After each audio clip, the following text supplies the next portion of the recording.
So it's a living live seed bank. We have thousands of different plants here, hundreds of different fruit trees and edible perennials and annual crops.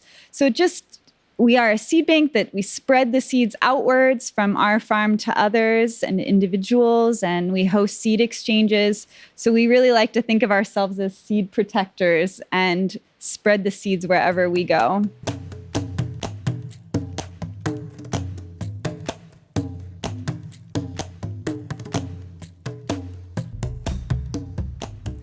Hello and welcome back to Regeneration Nation Costa Rica. I am Jason Thomas and I'm here with two amazing people, Jean Pullen and Alan Cacao of Regenerate Your Reality Farm and Education Center.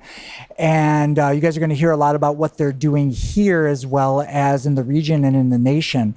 Jean is a regenerative lifestyle leader. She's in 2017, she moved to Costa Rica to follow her passion for permaculture, agroforestry, and community. Jean is the author of Regenerate Your Reality, a resource for others who wish to join the regenerative movement. And she's a partner with Jungle Project and a soil advocate for Kiss the Ground. She enjoys sharing her passions through holistic workshops, yoga, and regenerative agriculture tours. Hi, Jean. Hello. Thank you so much for having us on. Yeah, it's awesome to have you. And Alan is Jean's partner in a lot of this, and he leads agroforestry consulting, design, and management. He originally studied and became a civil engineer in his country of Mexico, and he's collaborated in a lot of interesting projects here in Costa Rica, Punta Mona, and Essence Arenal, where we've interviewed Nico Bodefer in the past, and Mystical Yoga Farm in Guatemala. He's also collaborated and lived with various indigenous and agricultural communities, and Alan has planted thousands of trees and permaculture gardens around the area, offering different ceremonies with cacao, sweat lodge, and fire ceremonies.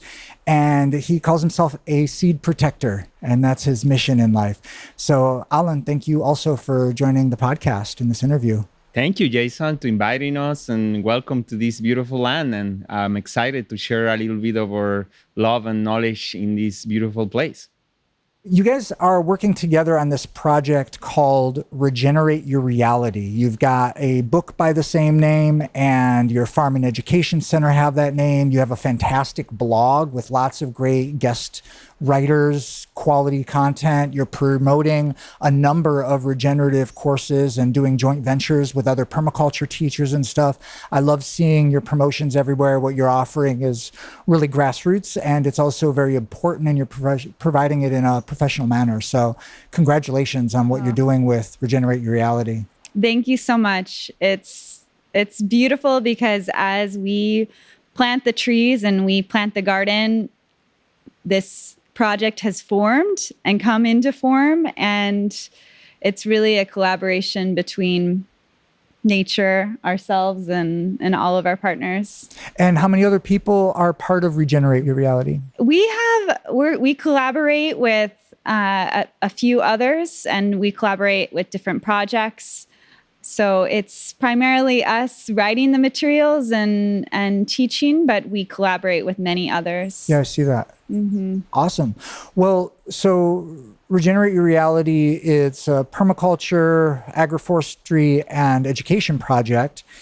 What are people's experiences coming to your events, participating in what you're offering? How is it really? You're obviously you're planting a lot of trees, and we'll get into that.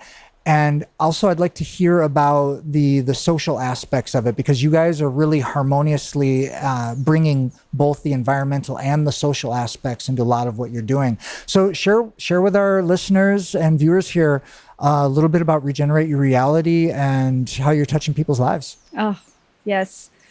So I would say that most students and friends and colleagues that come here, they come here and see what can be their reality, what is possible.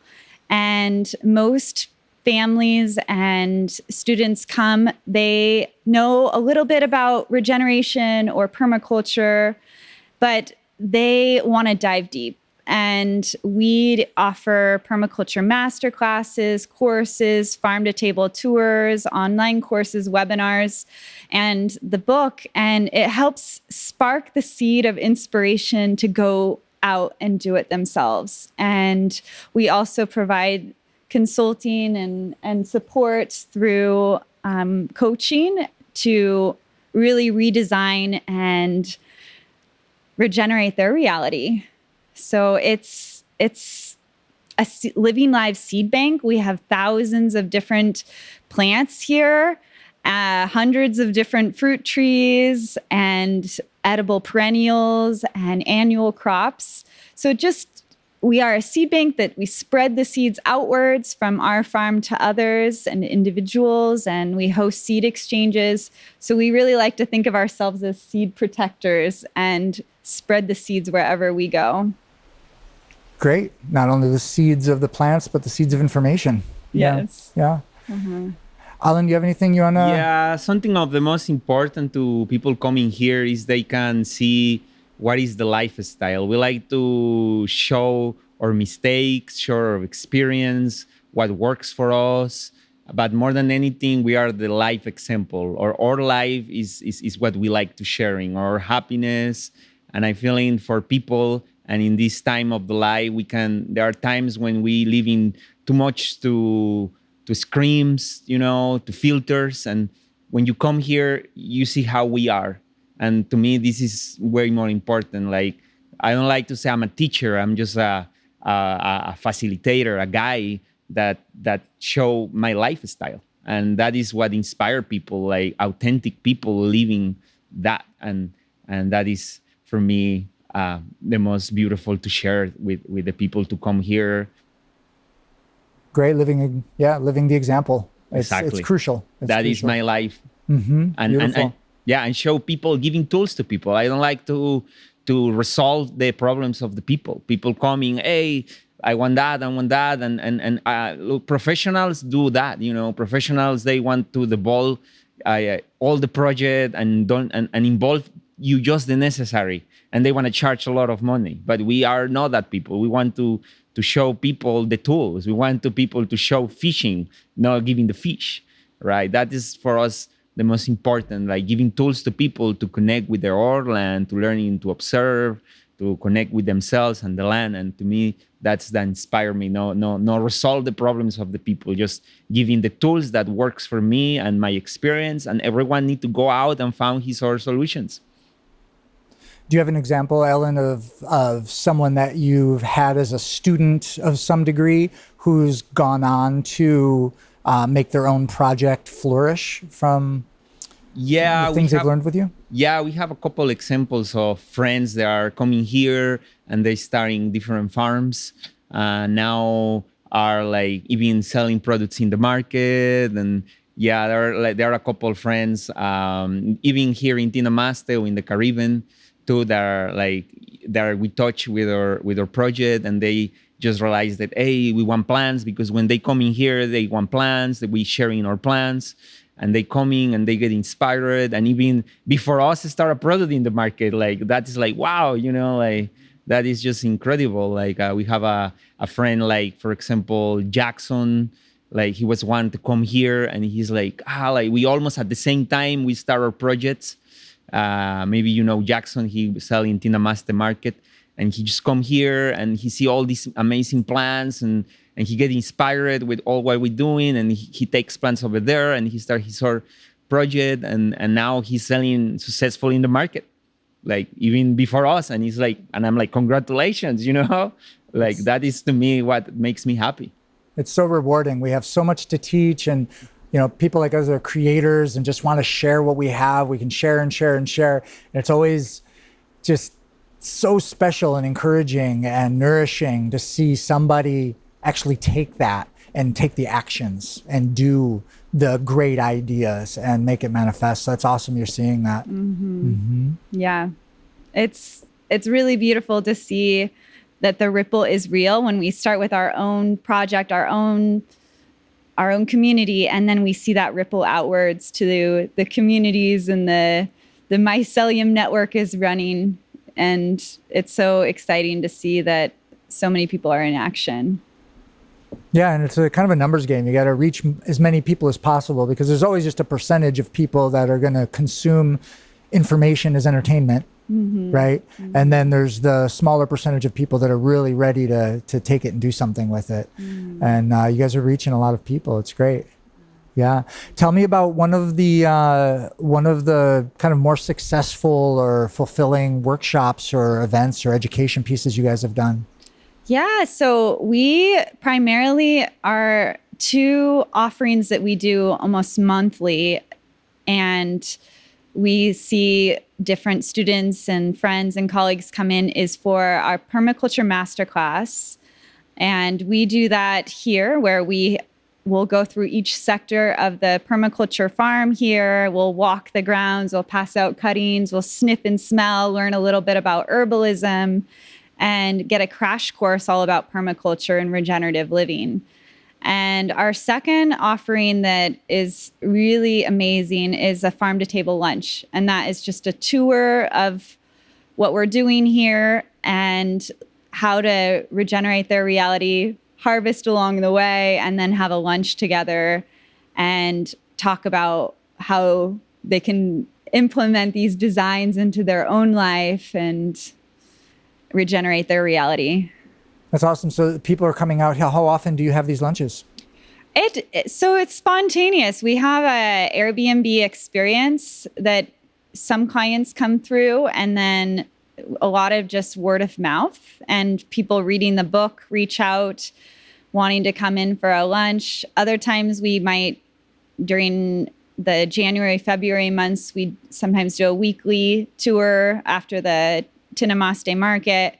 Just kind of depends on the season and also how people are finding us and trying to consolidate the classes into a couple a month. Great. And then the larger tour program you're offering, is that a day trip also? Yeah, it's a day trip. It includes learning about our permaculture design and agroforestry systems, annual crops, the greenhouse, the nursery, and then we go to the waterfalls that are really nearby and have a lunch as well. Awesome. So sounds awesome. Yeah, it's really fun. It's most people that come are like, wow, it's possible. I didn't even know this could exist. And it just inspires them to go out into the world and recreate their own design of what their heart's fancy is. Yeah, those experiences are crucial. I know for me and my whole journey of becoming who I've become, I spent years just having those experiences in different people's farms, visiting permaculture farm after intentional community, after weekend workshop. And, over a lot of those years, I largely did work trade to be able to attend these things. And so I was learning on on hands-on learning and this kind of thing. And it's just tremendous. It wasn't, I was learning permaculture for a decade before I ever really had a piece of education around it, like a formal book or teaching on it. So yeah, these pieces, these embodied experiences are crucial for changing people's lives in ways they don't even remember. They find themselves doing something they learned and they almost sometimes forget where they picked it up because it's become normalized in their life. Like, of course I prune my plants this way and chop and drop them on the soil. That's just how you're supposed to do it. But it was the experience of having somebody be like, look how smart this is. Like, we don't have to collect it and throw it in a compost pile and make compost and bring it back. You could just put it right here. And you're like, oh yeah, of course. So yeah, right on. Alan, have you've been part of some other projects before Regenerate Your Reality. You're part of Punta Mona and Essence Arenal and Mystical Yoga Farm. In those projects, were you part of kind of putting on any kind of educational experiences where people were coming in? Yeah, I've been part of manager. Like, and sometimes I start like farm manager and I finish like main manager. Many times breaching the locals with the owners, with the volunteers. They come from other countries, or hosting even retreats for permaculture or even yoga. Try to bridging people to nature. Yeah, I've been really interesting, and even in sometimes co-teaching or assistant workshops, and For example, in Punta Mona, there is a really nice permaculture design course with Stephen Brooks and Itai.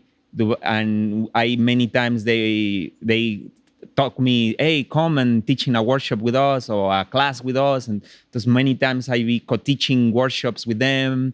And another times I've been like just giving workshops to people, maybe in yoga classes, yoga retreats. We try to involve the yogis to ground it into the earth and not just getting in this airy space. And I'm like, hey, people, let's do planting a garden together.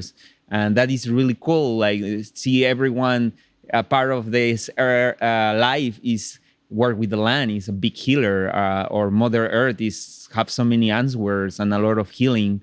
And work with seeds is a meditation already. Entonces yoga is like in everywhere. That's to me like mystical yoga. It's another beautiful project. Essence Arenal was my first project in Costa Rica. But I start like a civil engineer in Mexico. But I realized that I don't like to be part of the system. It's a corruption system, public or private, is always corruption. And I realized, no, I want to do bamboo buildings. And I found myself traveling in Mexico, learning with artisans and indigenous groups how to building with bamboo and clay. And after I found an amazing permaculture project, maybe the most bigger that I was, and I was supposed volunteer for 2 months, and I finished 2 years volunteer in a project that I was like volunteer for 2 years. You finish, be the son of the project. You being like a project when you are volunteer, assistant, and sometimes facilitator, and everything. You do everything, and that was my point of inflection learning in permaculture. Have so much knowledge about building and plants, and but when I really start to living in this project is when my life changed, and I start to create this massive network. And at some moment I say like Costa Rica is like come to my life, and Mexico was like that project was already all established. And after have all this knowledge content, I say I need to share this knowledge with more people in the world.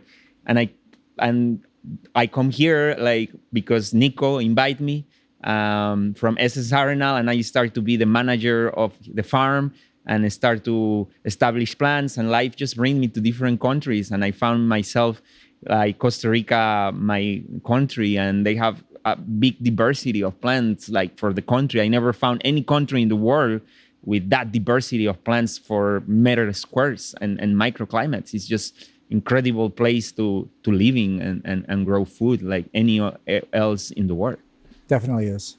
And actually the network of people. It's so many farms, it's so many permaculture, it's so many friends that are in the move. And you go markets, it's markets everywhere. When you found someone, when you found friends that you meet before in projects and convergence, and it's just a small country with a strong move. Yeah. Fabulous. The embodied experience of volunteering for 2 years at a program is definitely something that has to change the course of your life, for sure. It's awesome you found your way down here to the Southern Zone, and we've been able to connect a couple times here. Yeah. With Regenerate Your Reality, you're supporting a lot of different projects, but one thing that I've seen come up a lot in your posts is work you're doing with Jungle Project. And you described Jungle Project's mission as trees, training, and trade. And I love that. I think it's, we were talking about this earlier, it's a really, when I had the revelation that if we want to convince our neighbors to stop using agrochemicals and monocropping, we have to encourage them to plant diversity of trees. We need to train them how to do it. And ultimately, we have to give them a reason to do it beyond altruism, because their cows, coffee, and bananas are paying their bills. Right. And so the trade aspect of that is crucial. And I really admire what Jungle Project has been doing in getting that beginning trade route of its chief product, which is a unique one, the breadfruit, And so just kind of give an overview of what Jungle Project is doing and your participation in it. Yeah. Yeah, I met Jungle Project 5 years ago, and Alan probably 8 years ago. And I'm a partner at Jungle Project, and I help be a liaison between our fiscal sponsor, Kiss the Ground, and the farmers. And I'm helping expand the program Trees Training and Trade to more farmers and reach more farmers. There's three co-founders of Jungle Project, Diana, Gustavo, and Paul, and two of which are from Costa Rica. And the project started over 7 years ago. And our first pilot project was in 2016, where we had 13 farming families that we introduced to agroforestry systems. There was a few farmers that already had cacao and were growing cacao and a few other crops, but they had not integrated breadfruit. So we at Jungle Project believe in agroforestry systems replacing our monoculture crops, and think the only way to do it is by being an example with small scale local farmers that are the farmer leaders. Farmers are our heroes. And so it's really exciting because we feel like breadfruit could be the gluten-free flour of the future and present, because it's like a cantaloupe size fruit that grows on a tree that can feed one family for life and meet all its carbohydrate needs. And it grows for over 70 years. And one tree planted produces babies, like offspring. A whole, like planting one tree, you plant a whole breadfruit food forest. And we're seeing that the farmers are really happy in this growing agroforestry with breadfruit, cacao, bananas, and other crops. They're economically prospering. Their families are sovereign. They usually have a second job. It's just exciting to see that agroforestry and edible food gardens are replacing what we see monocrop in the world, and we need more of it. We need more regenerative projects, and to see small scale farmers all acting as a collective, and us helping be a network to share knowledge together with collective trainings, field trainers coming out and teaching the different farming communities practices on pest control, organic agriculture, different bio inputs. It's just really exciting. So how many small farmers or families do you imagine are currently providing products for Jungle Project? Yeah, so we have one generation of farming families, 13 different farming families that have gone through 4 or 5 years of training and growing breadfruit agroforestry systems. And we're buying back the breadfruit. We buy back 80% of the breadfruit that is produced by these farming families, and then make it into breadfruit flour or a product for the local markets and international markets. And then we have, just this last year, we were able to raise enough funds through Kiss the Ground. Alter Eco is an amazing organization, Rotary Club International, and a few other grants that came in to help us expand this program to another 13 farming families this year. So we planted, Awesome. Yeah, it's so exciting. We planted 800 breadfruit trees and 5,000 companion plants in those 13 new family farms. And next year we have another planting with those farms with cacao and other support plants. Yeah, I love this method. I think it's vital. It's vital for us to really get large scale transition among the general population who's not already sold on organic permaculture methods of land care is to, make it economically viable for them to do the transition. So it's a fabulous model. It's so exciting to hear that you guys are doubling your impact this year. That's powerful.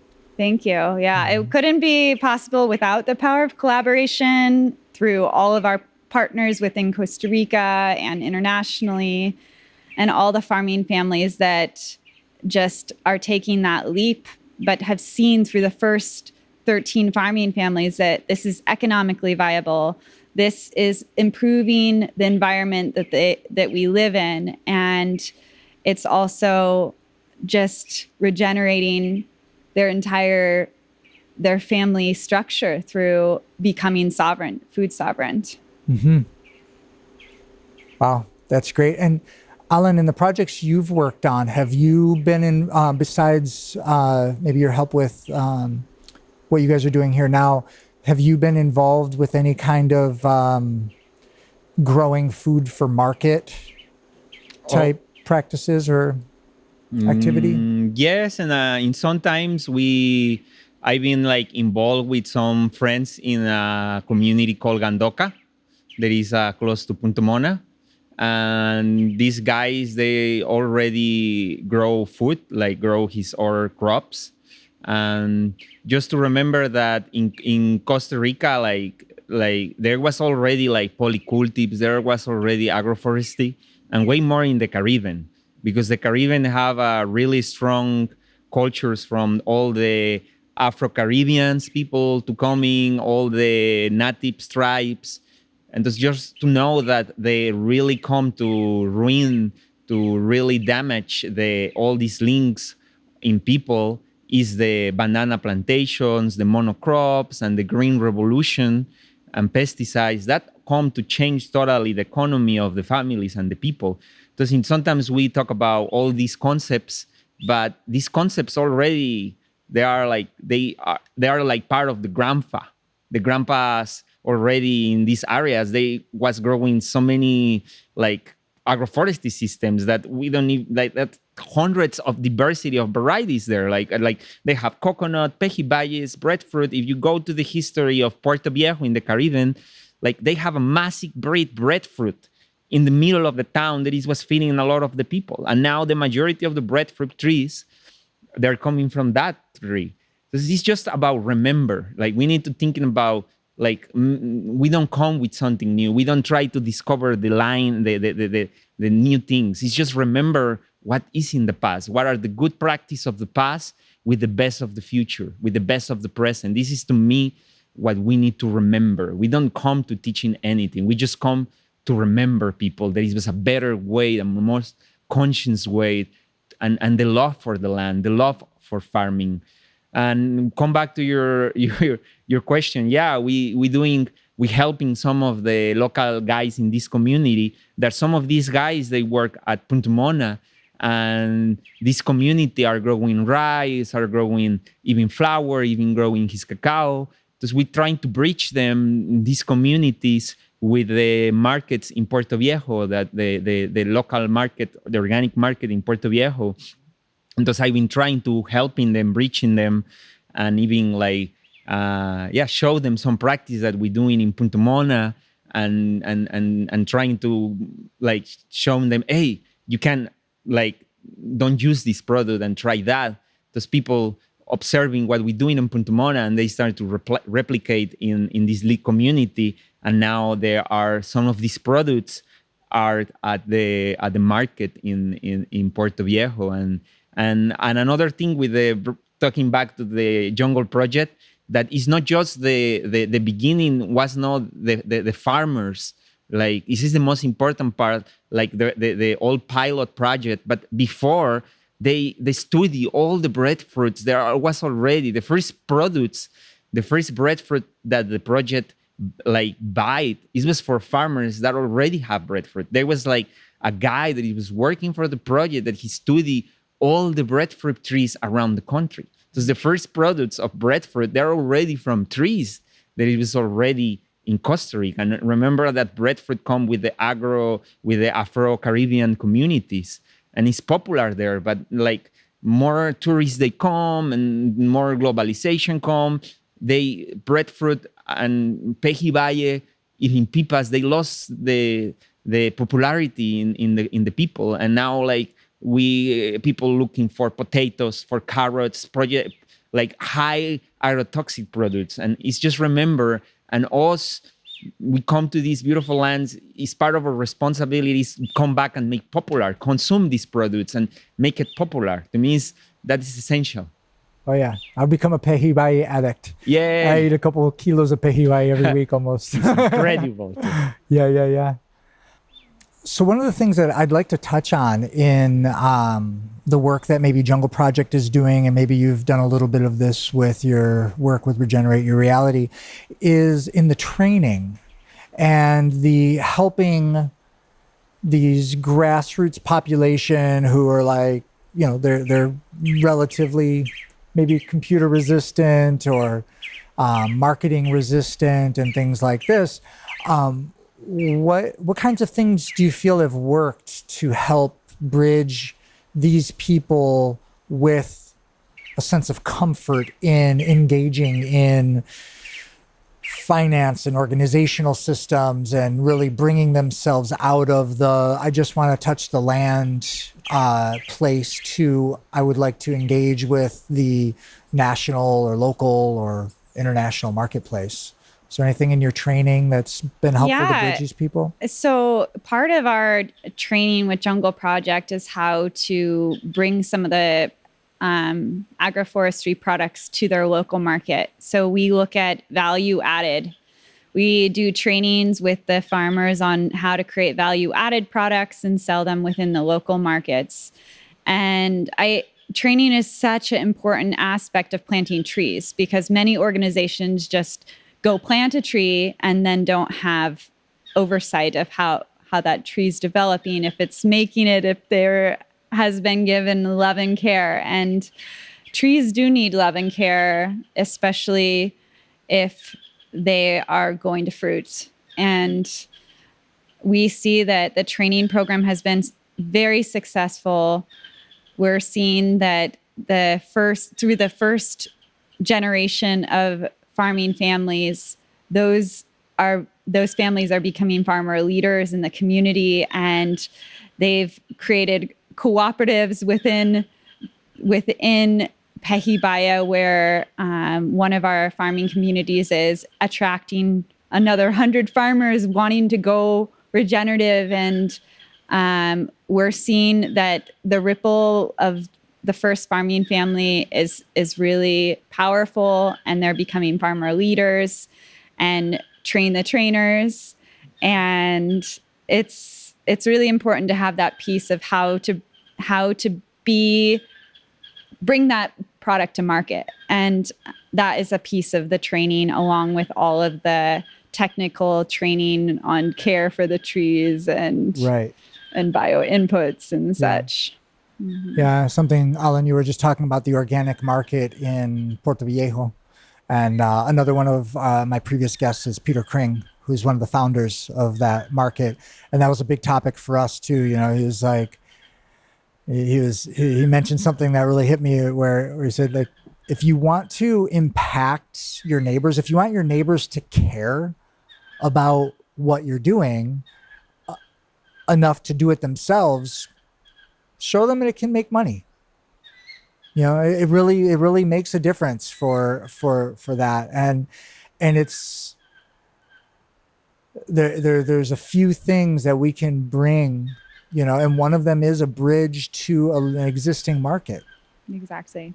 Peter went another step, and he co-created the organic association that now farmers can have that association certify a specific plot of their land as being part of the association's growing, and they certify it as being checked out and so forth. But as a result, these people, as part of the association, now they have a place to bring it, and they can bring it, and they don't have to worry about the marketing and the selling and the packaging, because they've got somebody else in that association's team that is operating the marketing for the feria, for the market, to bring people in. And these bridges, these these bridges, cultural bridges. It's really a cultural bridge between the land management community and the marketing or outreach part of the community. And that's something that really caught my interest when I first heard about Jungle Project, is that it includes that. And the training it's doing with the farmers, are they doing more just one-on-one training with people, or they're doing like local group trainings on? Yeah, it's local group training. So we have two primary farming communities, one near Limon and one in Torrealba. And so the farmers are near each other. Sometimes we bring all the farmers together and we bring them to Earth University, where Earth University is one of our partners. We have a demonstration project there that Gustavo Angulu, one of the co-founders, started when he was at university. So it's a great training ground. So sometimes we bring all the farmers there, and other times we do group trainings, mostly in the field. We have in the field trainings where it's hands-on, we're making bio inputs, we're demonstrating how to properly care for the breadfruit trees, trim the breadfruit trees, and we're doing it hands-on at one of the farms. All the farmers come. And sometimes we also have farming family celebrations where all the kids come. We play music and we have a meal together, and we just celebrate the planting of the trees. And all of our partners come to that. All of our collaborators in the country come, and it's really a beautiful thing to see the power of collaboration. Yeah. It's the only way we're going to get to where we're going. The only way forward.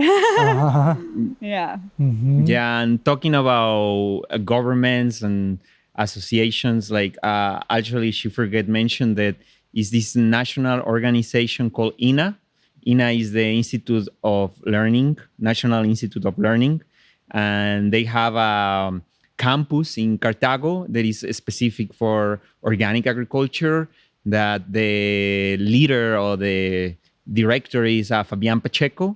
Fabian Pacheco is also he created the green block that is a resistant versus pesticides, mines, and petroleum.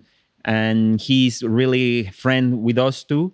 They teaching when you get a group of farmers in Costa Rica and they want to learning organic agriculture, you can talk with the INA, and the INA will send you, if you have a number of farmers that are locals, the INA will send you teachers, special teachers, to teaching you about organic agriculture, and they even send a bus to bring you to the campus back to learning in his laboratory. Entonces, it's help. The government, there are some organizations that are governmentals, like the INA, that is helping them. We just need to organize. But the help is there. And even it's nice because they giving a paper, they recognize, they certificate. There are people that are certificate farmers. There are simple people, like people probably they don't even finish the college, but they are certificate of organic agriculture, and that guys can even go and now showing and teaching another people. And it's the effect is the effect is happening. The replay is happening even here in Costa Rica. It's really important to mention that is happening too with Jungle Project, that we have the support even from the government to do because sometimes it's really easy to talk bad, the government is just helping the big companies and the monocultives, but actually there is another part of the government that if we look them and if we focus can be helped too. Yeah, absolutely. It's actually maybe spilling a little bit here, the news, but I'm preparing an online summit for early next year. And one of the desires I have with this summit is to create a place where regenerative leaders around the country can come and share what they're doing, much like we're doing here, and how people can be involved.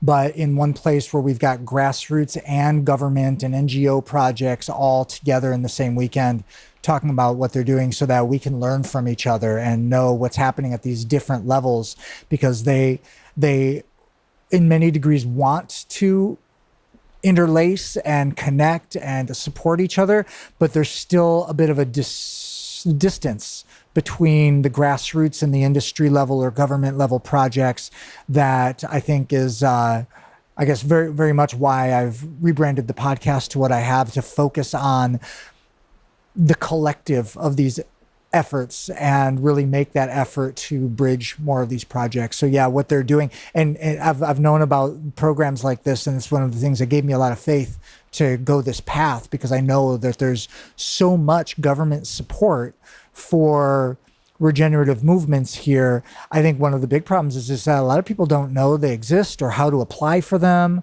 and that's one of the things I'm really looking to unpack over the coming year. Mm-hmm. Amazing. Yeah. So with you mentioned Kiss the Ground as being like a fiscal partner, and tell us a little bit about Kiss the Ground and what they're up to and how they're interplaying and what you're doing with Jungle Project. Kiss the Ground is an amazing organization, and it's located in California, but they have an amazing regenerative movement that they've been inspiring others to get involved in regeneration. In the United States, there's Regenerate America, where they're trying to inspire the next politicians to support regenerative agriculture and get different ranchers and people maybe practicing conventional agriculture to transition. So there's a transition program going on with training and farmers in the United States. And then just 2 years ago, Kiss the Ground released Kiss the Ground, the movie. And that has been watched by millions and millions of people. And Kiss the Ground has packaged that movie into a 45-minute educational segment for schools. So now students are learning all over the world in many different languages about the regenerative movement, how to nourish our connection to nature, how soil is our common ground. And I took a soil advocacy training with Kiss the Ground, and we started at Jungle Project learning about Kiss the Ground and being like, this is a partner that we really want to nourish. And we became fiscal sponsors with Kiss the Ground 3 years ago. And Kiss the Ground helps get the word out there about Jungle Project. We partner in the regenerative movement, and a lot of our grants come through Kiss the Ground and then come to the farmers through the training programs and such. And also, Kiss the Ground is just a really inspiring organization that has inspired so many people to think about our choices and conscious consumption, to think about where our food comes from. And it's inspired us. It's inspired millions of people through the movie, through the media channel and outlet, and that soil is our common ground. We need to regenerate our soils, to regenerate our bodies and our minds. It's all connected. Mm-hmm. So your work with becoming a soil advocate with Kiss the Ground is something that you're basically, seems like you're using Regenerate Your Reality and the activities you're doing here as the platform to practice that. Exactly. Yeah. Just practicing soil advocacy, and through our education, through our blog, through the book, Kiss the Ground actually really inspired me to even just start putting my writings out there. And so it inspired me to write this book and to start to express my own voice in the regenerative movement. So it seems with the projects that you're involved with, the Jungle Project is happening amidst the farmers, and you're distributing the main product of Jungle Project is the breadfruit flower, correct? That's the Yes, main it's product. breadfruit flour. So there's two arms to Jungle Project. One is the social side, and one is the the for-profit side and nonprofit side. And the for-profit side is producing the product of breadfruit flour and different value-added products. And then the social side is cultivating the training and trees for the farmers. Okay. And if there were anyone here that wanted to get involved with that as either a consumer or a provider, how would they be able to do that? Yeah. So if you want to buy breadfruit flour, you can contact us at team@jungleproject.com. And if you want to become a farmer, we are right now focusing in these two communities I mentioned, Limon and Turrialba, because it's easier for us to consolidate the trainings in that area. Our goal is that this model of education can be replicated all over the tropics, because breadfruit and agroforestry systems is something that is already happening all over the tropics. But to have breadfruit replace something like wheat and monocrop, that just could be amazing. And we see Jungle Project growing through all the tropical nations. And we are currently working on partnerships in other countries to start at grassroots levels with farming families there. But we've started in Costa Rica because that's where we are. Oh yeah. Yeah, and there's plenty of place to grow breadfruit here for sure. Yes. And you also mentioned that you have a recipe book for using the breadfruit flour? Yes. Yeah, we have 12 amazing recipes, many of them developed by Diana Chavez, co-founder of Jungle Project. And we've collected other amazing recipes from chefs in the country.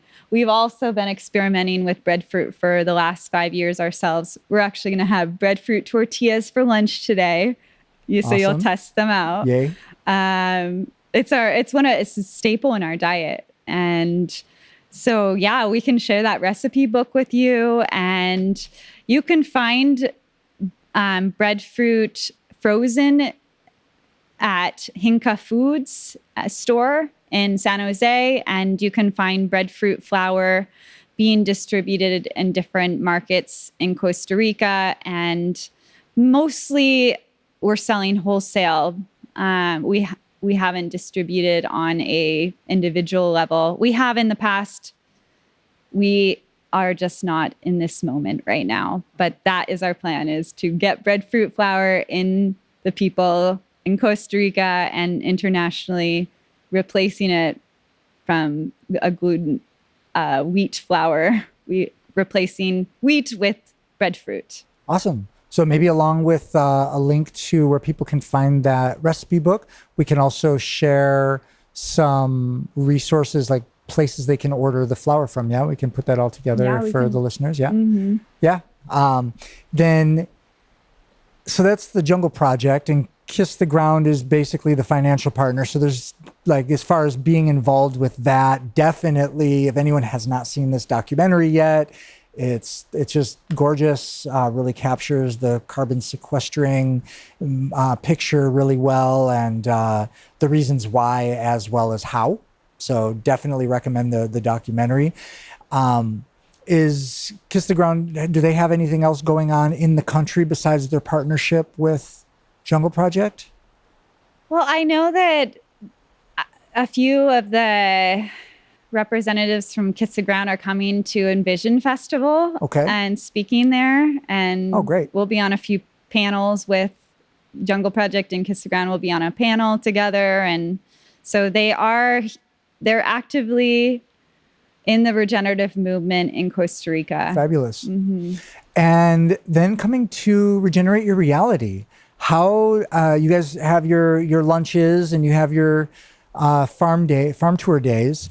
How else can people get involved with what you're providing through Regenerate Your Reality? Yeah, a great start would be to join our webinar series. It's a free webinar series that we do a couple times of the year, maybe every other month. It just depends on the cycle of the year, where we bring on a guest and we talk about a subject of regeneration, whether it's we had Scott Gallant who talked about permaculture design.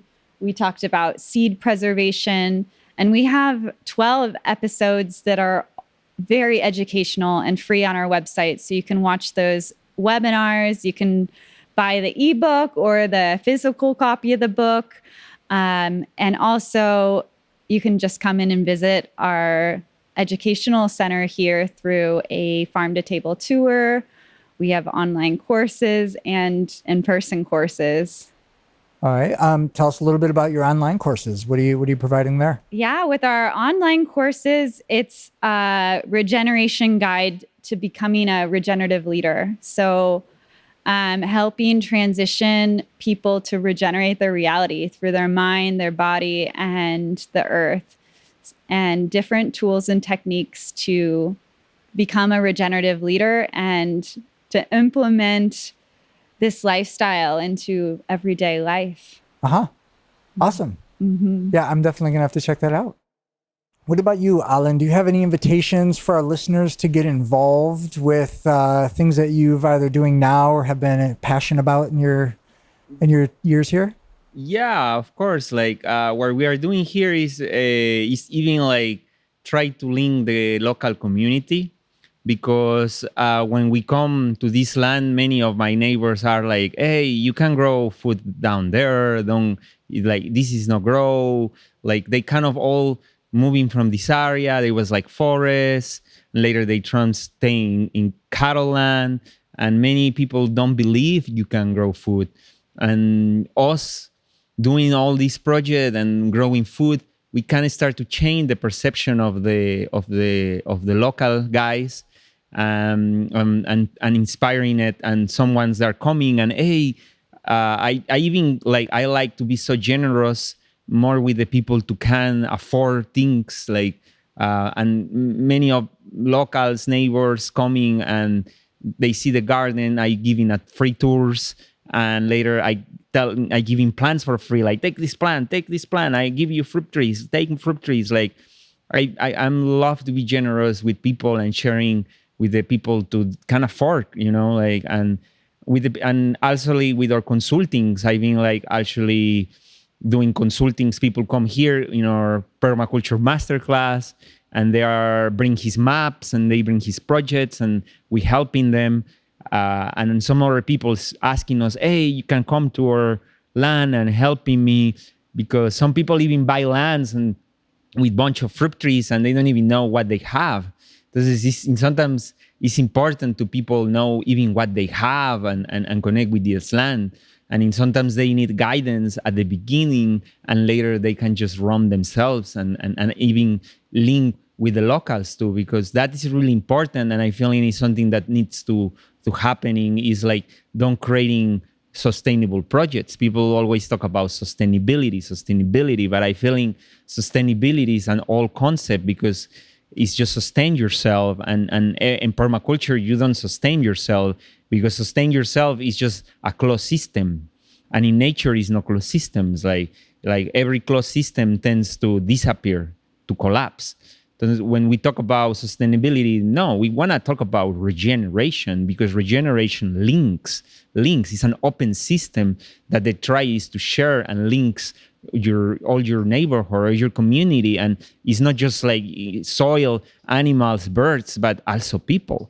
And sometimes I feel in something that is forgiven is like people moving to Costa Rica and they creating just these compact communities that, we just are here. We just meet together and we are just like, they are crossing groups. And I feeling that is not even sustainable, or is not even regenerative. It's just sustainable. We're sustaining like our community here, but like you want to tend to disappear, because we are all together here. And we should link every person, every local, even if his culture, if his religion is different.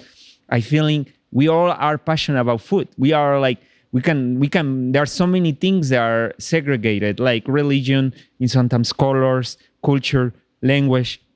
But at the end of the day, we all eat food.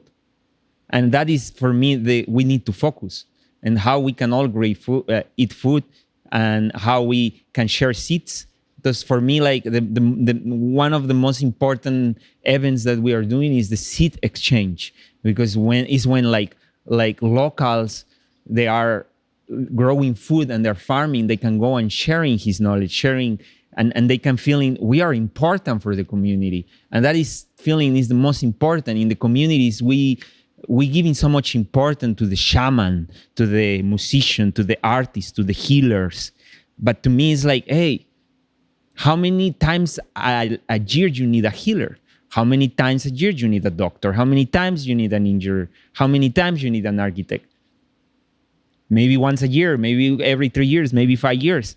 But a farmer, you need every day of your life, you need a farmer. Farmers are part of our life, are giving the importance and recognize them, to me, is the most important. Because to me, this seeds exchange is the place when the locals, they feeling important. They are the stars. Just promote these events and need to be seeds exchanges in everywhere. Every community, every town, every area of Costa Rica need to have seeds exchange, because the farmers need to be back to be popular, need to be recognized them. To me, that is probably the most important with the project that we're doing, is like actually that part, like recognize who they are, the farmers in the area, and recognize them and telling, hey, sharing seeds with them, sharing knowledge with them is what they want to change this work. And us that we come from another place that is not our country, we need to respect his culture, but actually like found what they can link together. And in the end of the day, is food, is seeds.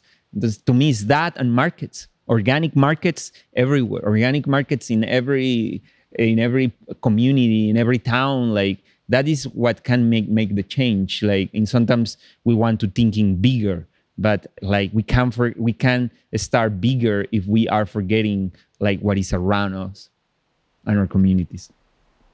Awesome, thanks. That's really.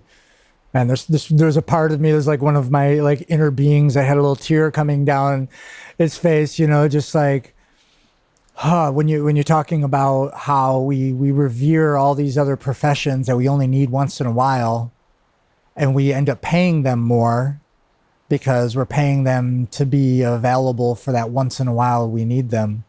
And the people we're paying daily, we pay less because they're having, by some other measure, a regular input from us. But it's the perceived value is so unfortunately not in alignment with the importance to our vitality. And that's definitely something that many of us would like to see shift. I think this idea of encouraging farmers to take on a little bit of an entrepreneurial spirit and do something other than just growing mass quantities of a raw product for a commercial distribution channel that's going to buy them at the lowest commodity price, and give the entrepreneurial training, the insight to be able to step back from this mass production of a commodity good to just give in truckloads to somewhere that's exporting it, and really ingraining the trust, the sense of trust, to shift that model into diversification and to at least take a portion of their monocrop farm. You don't have to do it all at once, but let's take a hectare and let's try some different methods. Let's diversify, and before we do that, plan it so we know that what we grow is going to produce into something that's going to have a 10x value or 100x value because we dehydrated it and pulverized it, or whatever the other processing method is. And so, this entrepreneurial training for the farmers, I think, is one of the greatest gifts that we can give as cultural bridges who've had the the blessing, the fortune to learn these entrepreneurial ideas and techniques and mindsets and offer them to the people that, I find there's a lot of the foreigners in this country that are actually rejecting the business world, but there's a lot of the locals here that want to know more about it. They're not rejecting it. They're like, great, this is all I know. I was told if I grow this and take it to the receiving place, I'll get money. Teach me something else. Give me that kind of promise. I'll do it.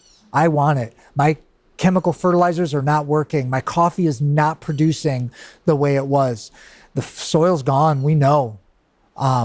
Please share with us ideas that are working, right? So yeah, I think that's it's really great. And then on the other side, those that are pushing away maybe some of the business side of it, they want to know more about the intimacy of the seed exchange, of the seed protection. Is one thing that I learned a lot in the difference between having a seed bank, like a shelf or a refrigerator filled with seeds, and then having what you guys have here, this living seed bank that anytime you want to share something with somebody, you go outside and you take a cutting or you take a seedling or a plant or a tree or a graft of something and you can share that. And so your seed bank it's not perishable at that point. It's a regenerative seed bank. I really love this quality and being able to share with more people how they can do this. And also, yeah, for anybody listening, like if you live in a community where you try to look and there's no seed exchanges in your area, in your neighborhood, make it happen. Just what a great community. I love seed exchanges. Sometimes they happen at a farmer's market, which is great to co-use that space. And sometimes they're on non-market days where we're actually not here to do a bunch of commerce. We're here to have a free seed exchange. And the turnout for these is amazing. And it's so rich and people aren't distracted with what they're trying to buy while they're there for the few hours that they are from the conversations they're trying to happen. These seed exchanges are about learning from each other. Oh, thanks for the seed. No. What do I do with it? What's its best conditions? How can I increase its chance of surviving? Is there anything else that I should plant with it? Like these are just the deeper, more meaningful conversations that are happening at these seed exchanges. So I'm really glad that you invited people to do this and celebrating the power of that as being a fundamental, less celebrated part of this community of regeneration, one of the pieces in the puzzle that is really primary to the regenerative quality of what we're trying to do. I think we are coming to about the end of our conversation here. Before I do, let's tell the listeners precisely where they can find what you're doing and be involved. Yeah. Thanks so much for being here and listening and being part of this regenerative movement. We have so much hope because of listeners like you and collaborators, and we're all in this together. You can find us at regenerateyourreality.com, at jungleproject.com. You can donate through ways of giving at Jungle Project. You can find our courses at Regenerate Your Reality, and you can find soil advocacy at kisstheground.com. And we have a few articles that we've published there and Jungle Project's published there. And there's just so many great resources out there that are just available at your fingertips. But most of all, we learn from nature, and just by doing it and getting our hands in the soil and just start through your own actions.